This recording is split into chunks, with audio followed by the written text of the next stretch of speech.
श्रीमान् वेङ्कटनाथार्यः कवितार्किककेसरी वेदान्ताचार्यवर्यो मे सन्निधत्तां सदा हृदि वेदान्तदेशिकयतीन्द्रकटाक्षलब्ध त्रय्यन्तसारमणवद्यगुणम्बुदाग्र्यम् नारायणाद्यतिदुर्यकृभाभिषिक्तम् श्रीरङ्गनाथ यतिशेखरम् आश्रयामः। सन्तः श्रीरङ्गपृथ्वीश शरणत्राणशेखराः जयन्ती भुवनत्राण पदपङ्कजरेणवः நமஸ்தபாய். இன்றைய தினம் ஸ்ரீ பாதுகா சகஸ்ரத்தினுடைய தொடர் வரிசையில முதல் 3 ஸ்லோகங்களை பார்க்க இருக்கோம். 3, 4 மற்றும் 5. சென்ற வகுப்புல முதல் 2 ஸ்லோகங்களை நாம பார்த்து முடிச்சிருந்தோம். இந்த ஸ்லோகங்களானது பிரஸ்தாவ பத்ததின்னு சொல்லக்கூடிய முதல் பத்ததி கீழே இருக்கக்கூடிய ஸ்லோகங்களாக அமைஞ்சிருக்கு. அந்த முதல் 2 ஸ்லோகத்துல சுவாமி தேசிகன் முதல்ல மங்களம் அப்படிங்கிற ரீதியில நமஸ்காரத்தை தெரிவிக்கிறார். யாருக்கு அந்த நமஸ்காரம் பண்ணார்? முதல் ஸ்லோகத்துல ஞான அனுஷ்டான வைராக்கியங்களை நிரம்ப பெற்ற பெரியோர்களுக்கு. ஏன்னா அவ பிரதிதினம் என்ன பண்ணுவானாக்கா, நம்பெருமாளுடைய அந்த ஷடாரிய தன்னுடைய சிரசுல தாங்கிப்பாளாம். யாரெல்லாம் அப்படி அந்த சான்றோர்கள், அந்த பெரியோர்கள் எம்பெருமானுடைய அந்த ஷடாரிய தன் தலையில தாங்கின்ற பிறகு அவளுடைய பாத தூளியானது இந்த பூலோகத்துல பூமியில படுமா. அவ பாதம் பட்ட அந்த தூளி மற்றவா மேல படுறதுனால அவளுக்கும் நன்மைகள் ஏற்படும். அப்பேற்பட்ட பிரபாவம் கொண்டது அந்த எம்பெருமானுடைய ஷடாரி. அப்படி எம்பெருமானுடைய ஷடாரிய அவளுடைய தலையில தரிக்கின்ற பொழுது அவளுக்கும் சிரேஷ்டம், அவளுடைய பாத தூளி பட்டா நமக்கும் சிரேஷ்டம். அப்பேற்பட்ட அந்த தூளியை நான் நமஸ்கரிக்கிறேன்னு சொன்னார் முதல் ஸ்லோகத்துல. 2வது ஸ்லோகத்து மூலமா என்ன பண்றார் அப்படின்னாக்கா, நாதமுனிகளை நமஸ்காரம் பண்றார். அந்த பரத அப்படிங்கிற சப்தத்துக்கு நாதமுனிகளை சாட்சாத் அர்த்தம் பண்ணிட்டு அந்த பரதாழ்வானுக்கும் நமஸ்காரம், நாதமுனிகளுக்கும் நமஸ்காரம் அப்படிங்கிற ரீதியில அந்த 2வது ஸ்லோகமானது அமைஞ்சிருந்தது. அதை தொடர்ந்து நாம பார்க்கக்கூடிய ஸ்லோகம் 3வது ஸ்லோகம். அந்த 3வது ஸ்லோகம் என்ன, அந்த ஸ்லோகத்தினுடைய தாத்பரியம் என்ன, அந்த ஸ்லோகத்தின் மூலமாக சுவாமி யாருக்கு அதனுடைய நமஸ்காரத்தை பண்றார் அப்படிங்கிறத நாம தெரிஞ்சுக்க போறோம். ஸ்லோகம் நம்பர் 3. என்ன ஸ்லோகம் அது பாருங்க. வர்ணஸ்தோமை வகுலசுமனோ வாசனாம் உத்வகந்தி ஆம்நாயானாம் பிரகிருதிமபராம் சம்ஹிதாம் திருட்டவந்தம் பாதே நித்ய பிரணிஹிததியம் பாதுகே ரங்கபர்த்து தொன்னாமானம் முனிமிக பஜே துவாமகம் ஸ்தோதுகாமஹா. வர்ணஸ்தோமைர் வகுலசுமனோ வாசனாம் உத்வகந்தி ஆம்நாயானாம் பிரகிருதிமபராம் சம்ஹிதாம் திருட்டவந்தம் பாதே நித்ய பிரணிஹிததியம் பாதுகே ரங்கபர்த்து त्वन्नामानं முனிமிக பஜே துவாமகம் ஸ்தோதுகாமஹா அப்படிங்கிறது 3வது ஸ்லோகம். இந்த ஸ்லோகமானது பிரஸ்தாவ பத்ததின்னு சொல்லக்கூடிய அந்த 3வது பத்ததி, முதலாவது பத்ததி கீழே இருக்கக்கூடிய 3வது ஸ்லோகம். இதனுடைய அர்த்தம் என்ன, தாத்பரியம் என்ன அப்படின்னாக்கா, இந்த ஸ்லோகத்தின் மூலமாக சுவாமி நம்மாழ்வாரை நமஸ்காரம் பண்றார்.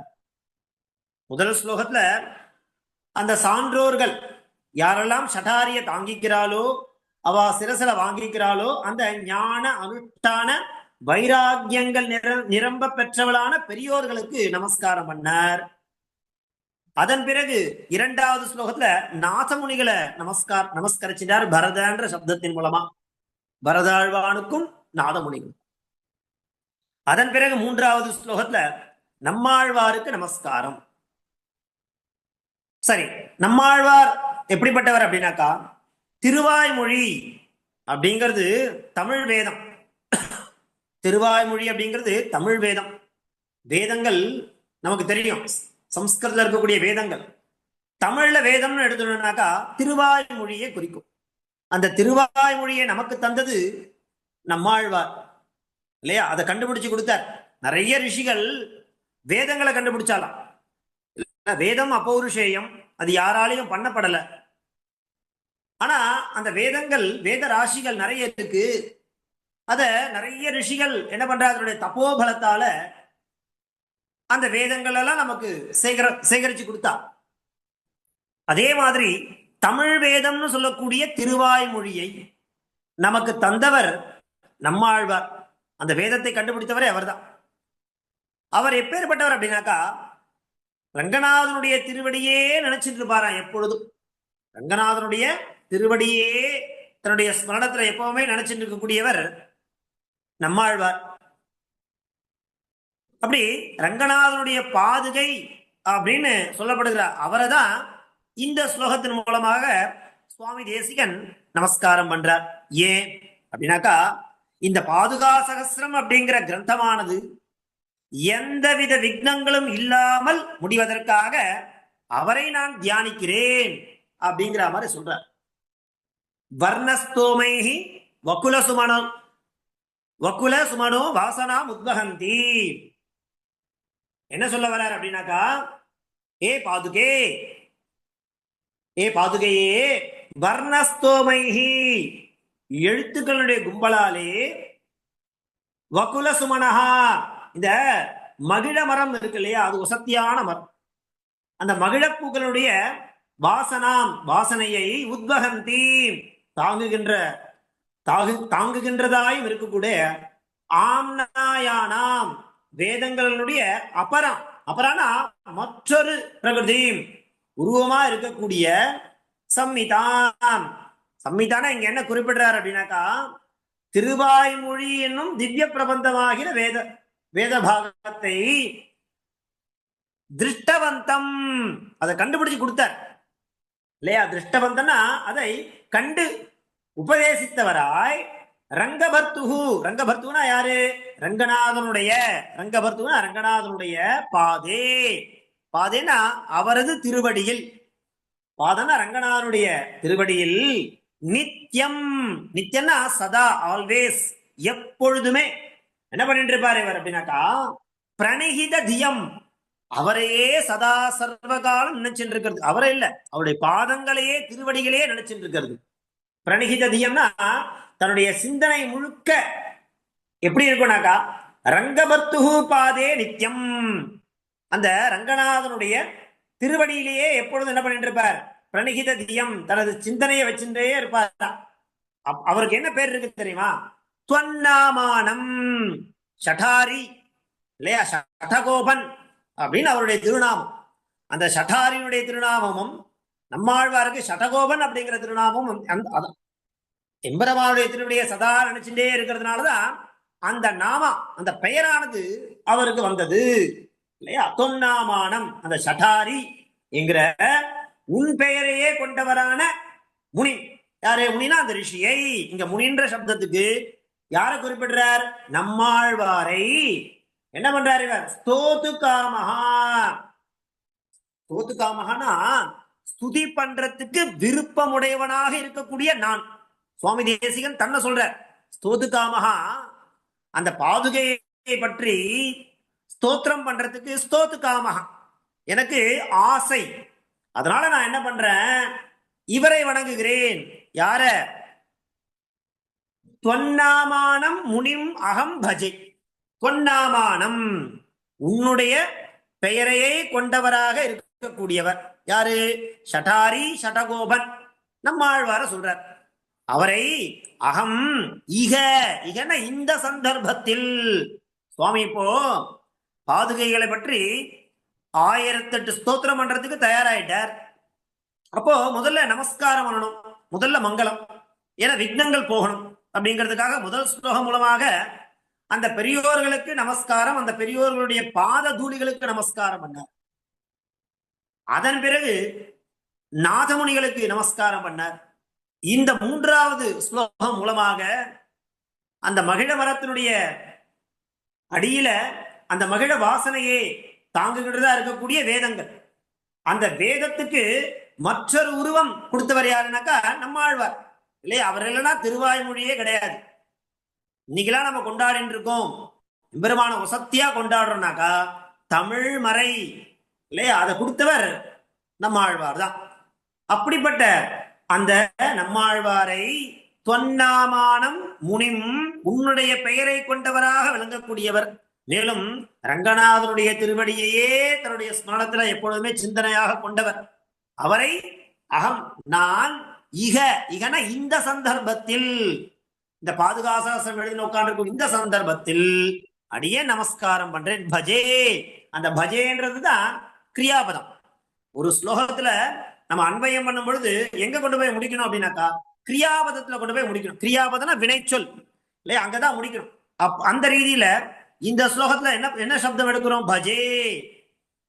யார், அதாவது சேவிக்கிறேன் அர்த்தம். சரி, யார் சேவிக்கிறது அப்படின்னாக்கா நான் தேசிகன், வேதாந்த தேசிகன் என்னும் நான் அகம் பஜே வணங்கு. சரி, யாரை வணங்கணும்னு ஒரு இது இருக்கு இல்லையா?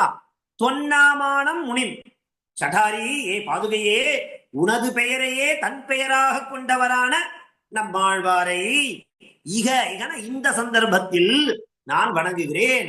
அவர் எப்பேற்பட்டவர் அப்படின்னாக்கா ரங்கபர்த்துகு, அந்த ரங்கநாதனுடைய பாதே நித்தியம் பிரணிகித தியம், எப்பொழுதும் தன் சிந்தனையை வைத்தவராக இருக்கக்கூடியவர்.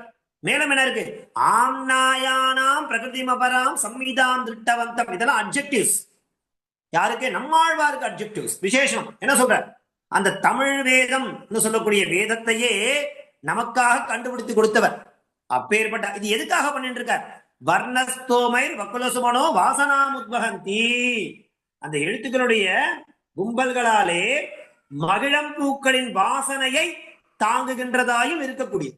அப்பேற்பட்ட அவருடைய திருவாய்மொழி நமக்கு கிடைச்சது இல்லையா? இல்லையா? இவ்வளவு பெரிய பாக்கியம். அது எப்படி கிடைச்சது? அவருக்கு எம்பெருமானுடைய திருவடியே சதா ஸ்மரணம் பண்ணின்றதுனால கிடைச்சது. அப்பேற்பட்ட அந்த சுவாமியை நாம ஸ்மரணம் பண்ணா நமக்கும் நிறைய பதங்கள் சொற்கள் அப்படி பிரவாகமா வந்து விழும். அப்படிங்கிறதுக்காக நான் உட்கார்ந்துட்டேன். பாதுகையை உன்ன நான் ஸ்தோத்திரம் பண்றதுக்கு ஸ்தோத்துகாமஹா அகம். அதனால நான் என்ன பண்றேன்? முனிம் அகம் இக பஜே. யாரை? தொன்னாமானம், அந்த ஷடாரி என்று சொல்லக்கூடிய ஷடகோபன் என்று சொல்லக்கூடிய அந்த நம்மாழ்வாருக்கு அடியேன் அவரை சேவிக்கிறேன் அப்படிங்கிறதாக பொருளை கொண்ட மூன்றாவது ஸ்லோகம். வர்ணஸ்தோமை வகுலசுமனோ வாசனாம் உத்வகந்தி ஆம்நாயானாம் பிரகிருதிமபராம் சம்விதாம் திருட்டவந்தம் பாதே நித்ய பிரணிகித தியம் பாதுகே ரங்கபர்த்து துவன்னாமானம் முனிமிக பஜே துவாமகம் ஸ்தோது காமஹா அப்படிங்கிறது இந்த பாதுகா சகஸ்தனுடைய தொடர் வரிசையில மூன்றாவது ஸ்லோகமாக நம்ம பார்த்துட்டு. அதை தொடர்ந்து நம்ம பார்க்க போறது நான்காவது ஸ்லோகம். என்ன ஸ்லோகம்? திவ்யஸ்தானா துவமிக ஜெகதீம் பாதுகே காகமானா பாதன்யாசம் பிரதமமனகா பாரதி யத்ர சக்ரே யோகக்ஷேமம் சகல ஜகதாம் त्वय्यधीनं சஜானன் வாசம் திவ்யாம் திசது வசுதா ஸ்ரோத்ர ஜன்மா முனிர்மே. திவ்யஸ்தானா துவமிக ஜெகதீம் பாதுகே காகமானா பாதன்யாசம் பிரதமமனகா பாரதி யத்ர சக்ரே யோகக்ஷேமம் சகல ஜகதாம் त्वय्यधीनं சஜானன் வாசம் திவ்யாம் திசது வசுதா ஸ்ரோத்ர ஜன்மா முனிர்மே அப்படிங்கிறது நான்காவது ஸ்லோகம். இந்த நான்காவது ஸ்லோகத்தை என்ன சொல்றாரு அப்படின்னாக்கா, ஏ பாதுகையே, ஏ பாதுகாதேவி, துவமிவ. துவமிவனா உன்னை போல அர்த்தம். திவ்யஸ்தானாத், அந்த மேல் உலகத்திலிருந்து, ஜெகதீம், ஜெகத்னா இந்த பூலோகத்திற்கு, காகமானா நாம வருகின்ற அனகா, அனகானா குற்றமற்றதுன்னு அர்த்தம். இது பாரதி, பாரதினா சரஸ்வதி தேவி. முதல்ல என்ன பண்ற? பிரதமம் பாதன்யாசம், அதாவது முதல்ல சரஸ்வதி தேவி இந்த பூலோகத்துக்கு இறங்கி வரலாம். அப்படி இறங்கி வந்து என்ன பண்ற அப்படின்னாக்கா, எத்திர அந்த முதல் அடி வைக்கிறதுல பாதன்யாசம், முதல் அடியை எடுத்து வைப்பது. எத்திர எவரிடத்தில் செய்தாலோ சக்கரே, அது சகல ஜெகதாம் எல்லா உலகங்களுடையும் யோகக்ஷேமம் அந்த யோகக்ஷேமமானது துவயதீனம் உன்னுடைய வசத்தில் தான் இருக்கு அப்படிங்கறத ஜானன் அறிந்த அந்த வசுதா ஸ்ரோத்ர ஜென்மா முனிஹி யாரு அப்படின்னாக்கா வால்மீகிய நமஸ்காரம் பண்றாருங்க. வசுதா ஸ்ரோத்ர ஜென்மா முனிகினா யாரு? வால்மீகி பகவான். அந்த வால்மீகி முனிவர் ஏன் அவரை வணங்கணும் அப்படின்னாக்கா, அதாவது இந்த முதல்ல ராமாயணம் அப்படிங்கிறது ஆதி காவியம். அந்த ஆதி காவியம் அப்படிங்கிறத உண்டு பண்ணி கொடுத்தவர் யாருனாக்கா வால்மீகி முனிவர். அதனால அவர் ஆதி கவி அப்படிங்கிறதாக அவர் எல்லாருமே கொண்டாடிட்டு இருக்கான். அப்படி அந்த பாதுகனுடைய பிரபாவத்தை முதல்ல ஸ்பஷ்டமா சாட்சாத்தா நாம் அறிஞ்சிக்க கூடிய விதத்துல வால்மீகி மகரிஷி பண்ணதான் ஸ்ரீமத் ராமாயணம். அங்கதான் பகவான் முதல்ல வேதமானது உபனிஷதானது பாதுகைய சத்தியா கொண்டாடுறதுன்னு பின்னாடி சொல்ல போறார். அந்த உபனிஷத்து வேதத்துக்கெல்லாம் தலை சிறந்ததாக இருக்கக்கூடியது உபனிஷத்து. அந்த உபனிஷத்தே பாதுகையில கொண்டாடுறது சத்தியா. அந்த ரீதியில முதல்ல அந்த சரஸ்வதி தேவி இந்த பூலோகத்துக்கு முதல் அடியை எடுத்து வைக்கிறாளாம். எப்படி? யார் மூலமா? வால்மீகி அப்படிங்கிற முனிவர் மூலமா. எதை கொடுத்தார் அவர்? ராமாயணம் அப்படிங்கிறது. அது எப்பேற்பட்டது? குற்றமற்றதா இருக்கு, குணங்கள் நிறைந்த ரசமாக இருக்கக்கூடிய, பல கருத்துக்களை பல பொருளை உள்ளடக்கியதாக இருக்கக்கூடிய அந்த சரஸ்வதியின் உருவமான இந்த உத்தமமான காவியம் இருக்கே அந்த ராமாயணம் அப்படிங்கிறது. அத முதல்ல வால்மீகி அப்படிங்கிற முனிவர் மூலமா தான் முதல்ல உண்டானது. அது மேலோகத்திலிருந்து இங்கு வர விரும்பிய சரஸ்வதி முதல் அடி எங்க வைக்கிறா? வால்மீகியினுடைய திருவாக்கில வைக்கிறா முதல் அடிய இல்லையா அப்படின்னு பேசப்படுறது.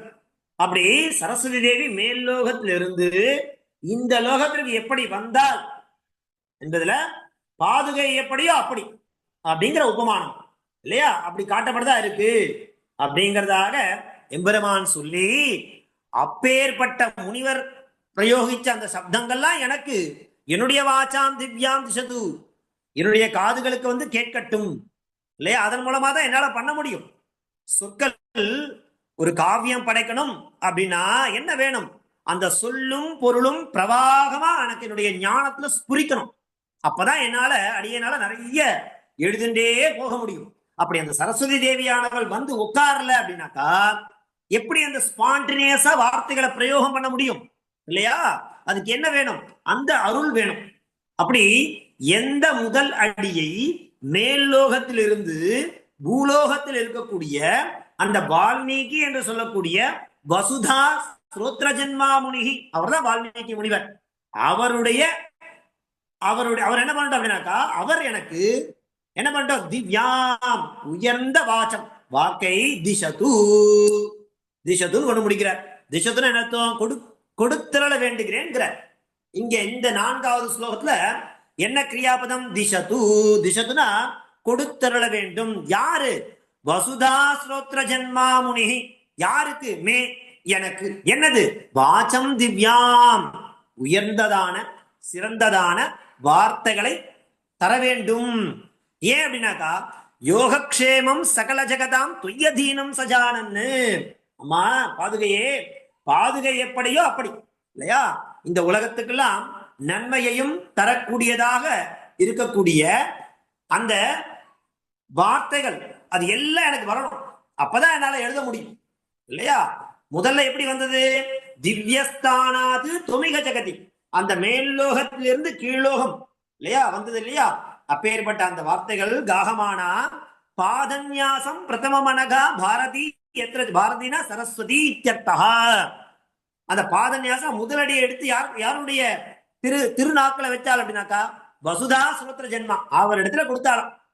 அதனாலதான் குற்றமற்ற குணங்கள் நிறைந்த நிறைய ரசமாக இருக்கக்கூடிய கருத்துகள் நிறைந்த அந்த ராமாயணத்தை வால்மீகி எப்படி தந்தருளாரோ அந்த வால்மீகி பகவானுக்கு அடியனுடைய நமஸ்காரம். எதற்காகனாக்கா அவருடைய அருள் இருந்தா எனக்கு போதும்.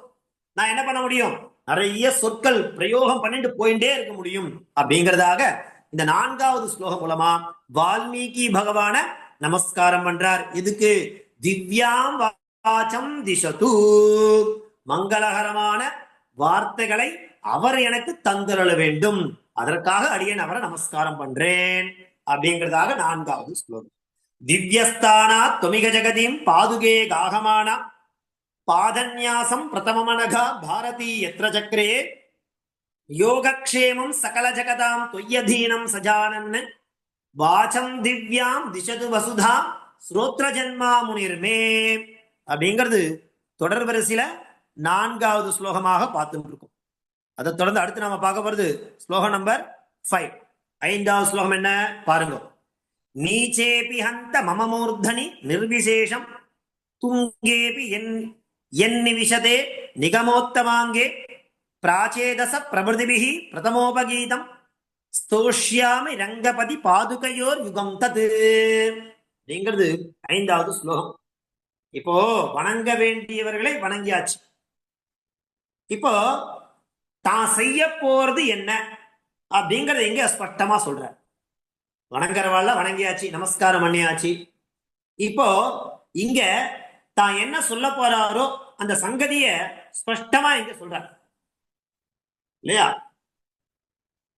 பாதுகை அப்படின்னு அங்கங்க சுவாமி பதத்தை பிரயோகம் பண்ணாலும் பாதுகையேன்னு குறிப்பிட்டால் நாம என்ன பண்ணோம், 2 பாதுகைகளை பற்றியே நாம் எடுத்துக்கணும் இல்லையா. நாம் எடுத்துக்க வேண்டியது என்னன்னாக்கா அது குறிப்பா காட்டப்படுறது.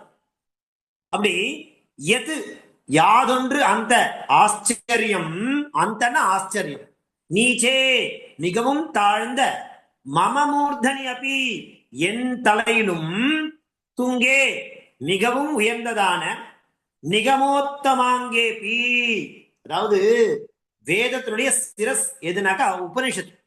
வேதத்துக்கு சிரஸ் தலை எதுனாக்கா உபனிஷத் இல்லையா. நிர்விசேஷம் எவ்வித இல்லையா. என்ன சொல்றாரு பாருங்க. இந்த 5வது ஸ்லோகம் மூலமாக வேதத்திற்கு எது உசந்ததா இருக்குனாக்கா உபனிஷத்தான். அது தலை மாறி இருக்கான். அந்த உபனிஷத்தே இந்த பாதுகைகள் அவ்வளவு உசத்தியா கொண்டாடுதான். ரங்கநாதனுடைய பாதுகைகள் மிகவும் உயர்ந்தது இல்லையா. நானும் ரொம்ப தாழ்ந்தவன். அந்த பாதுகைகளை வால்மீகி முதலான அநேக ரிஷிகள் என்ன பண்ண ஸ்தோத்திரம் பண்ணியிருக்கா ஏற்கனவே.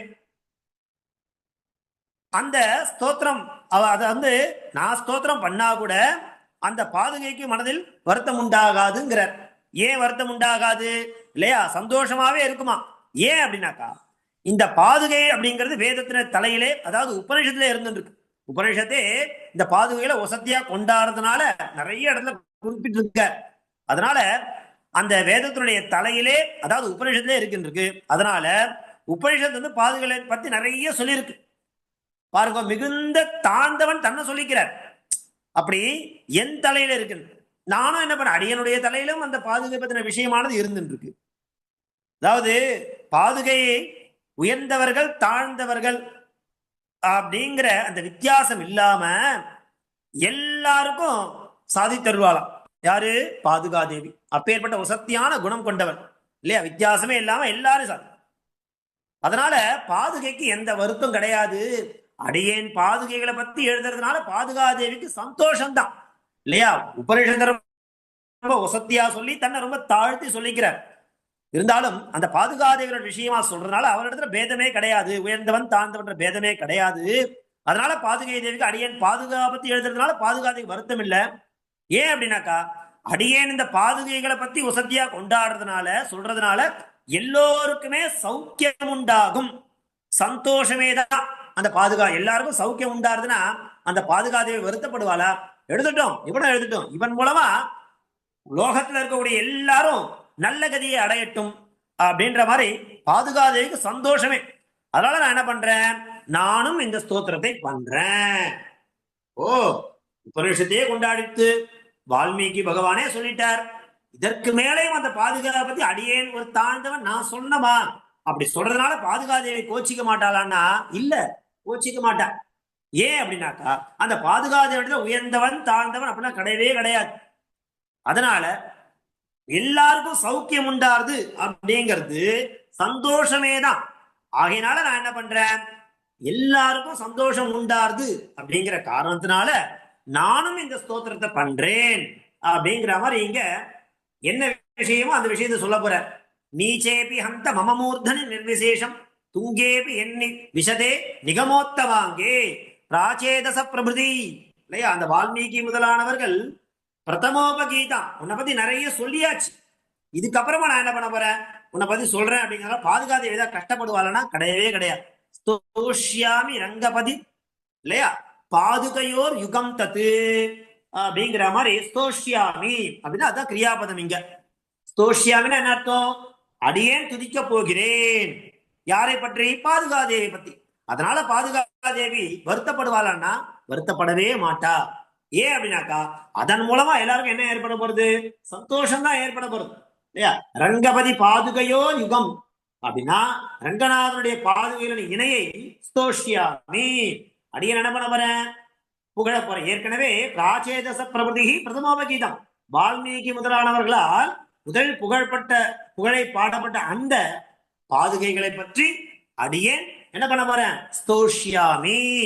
அதனால பாதுகாதேவி என்ன கோச்சிப்பாளன்னா கண்டிப்பா கோச்சிக்க மாட்டா. ஏன்னாக்கா அடியேன் இந்த பாதுகா சகஸ்திரம் அப்படிங்கிற பாதுகையுடைய பிரபாவங்களை சொல்றதுனால இந்த லோகத்தில் இருக்கக்கூடிய எல்லாருக்கும் சகல விதமான சந்தோஷமே இல்லையா. அதனால பாதுகாதேவி கோச்சிக்க மாட்டா. அடியேன் என்ன பண்ண போறேன், துதிக்க போகிறேன், ஸ்தோஷ்யாமி அப்படிங்கிறதாக இந்த 5வது ஸ்லோகம் மூலமா அழகா காண்பிச்சு கொடுக்கிறார். நீச்சேபி ஹந்த மமமூர்தனி நிர்விசேஷம் துங்கேபி எண்ணி விஷதே நிகமோத்தமாங்கே பிராச்சேதச பிரபிருதிபிஹி பிரதமோபகீதம் ஸ்தோஷ்யாமி ரங்கபதி பாதுகையோர் யுகம் தத்து அப்படிங்கிறது பாதுகாசனுடைய தொடர் வரிசையில 5வது ஸ்லோகம். இப்படியாக இன்றைய தினம் நாம 3, 4 மற்றும் 5ன்னு சொல்லக்கூடிய வரிசையில் இருக்கக்கூடிய ஸ்லோகங்களை எடுத்து இன்றைய தினம் நாம அந்த ஸ்லோகம் என்ன, அதனுடைய பாவார்த்தம் என்ன அப்படிங்கிறத தெரிஞ்சிட்டோம். அடுத்த வகுப்புல அடுத்து இருக்கக்கூடிய ஸ்லோகங்கள் என்னென்ன அப்படிங்கிறத பார்க்கலாம். நம்ம தொடர்ந்து புதன், வியாழன், வெள்ளி என்று 3வது நாள், இந்த 3 நாள் தொடர்ந்து வாசிச்சிருக்கோம். அதனால வரக்கூடிய திங்கள் நமக்கு வகுப்பு இருக்காது. புதன்கிழமை வகுப்பு இருக்கும். புதன்கிழமை உண்டு, அதன் பிறகு வெள்ளிக்கிழமை உண்டு. திங்கக்கிழமை மாத்திரம் வகுப்பு இருக்காது அப்படிங்கிறது தெரியும். நான் குரூப்லயே உங்களுக்கு மெசேஜ் கொடுப்பேன். பார்த்து இந்த 5 ஸ்லோகங்கள் என்னென்ன அதை தொடர்ந்து பாராயணம் பண்ணுங்க இல்லையா. நடந்து முடியக்கூடிய ஸ்லோகங்களை நமக்கு அவகாசம் கிடைக்கும் பொழுது இங்க உட்காந்து பாராயணம் பண்ணலாம். ஏன்னா பாராயணம் பண்ணத்தான் நாம கேட்கக்கூடிய அர்த்தமானது நமக்கு ஸ்புரிக்கும். அதுதான் முக்கியம். ஸ்லோகங்களை தொடர்ந்து பாராயணம் பண்ண அதனுடைய அர்த்தமானது நமக்கு ஸ்புரிச்சுட்டே வரும். கவிதார்க்கிக சிம்ஹாய கல்யாண குணசாலினே ஸ்ரீமதே வெங்கடேஷாய வேதாந்த குரவே நமஹ. தன்யவாதாः.